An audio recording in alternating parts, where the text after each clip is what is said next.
अर्धा लिंबाचा रस घातलेला आहे। त्यात घालणार आहे 1 ते 1.5 चमचा हिरवी मिरची आलं लसूणची पेस्ट, त्याचबरोबर 1 चमचा बडीशेपची पावडर, लाल तिखट, बेडगी मिरची पावडर आणि पाव चमचा हळद घातलेली आहे। त्याचबरोबर चवीप्रमाणे मीठ, 2 टेबलस्पून शेजवान चटणी घातलेली आहे। हे साईडला ठेवूयात आणि स्लरी बनवून घेऊया। स्लरीसाठी मी घेतलेला आहे 1 कप मैदा, अर्धा कप कॉर्नफ्लॉवर, त्यात घालते चवीप्रमाणे मीठ, थोडीशी बडीशेपची पावडर आणि थोडीशी आलं लसूणची पेस्ट जी होती ती, आणि अर्धा चमचा बेडगी लाल मिरची पावडर, त्याचबरोबर शेजवान चटणी 1 चमचा घातलेली आहे। आता आपण ह्याची सेमी सॉलिड अशी स्लरी बनवून घेणार आहोत। व्हिडिओत तुम्ही बघू शकता त्याची कन्सिस्टन्सी आपल्याला या प्रमाणात ठेवायची आहे।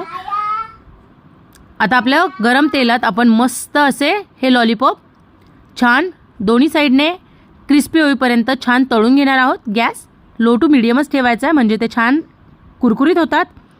आपले लॉलीपॉप छान रेडी आहेत।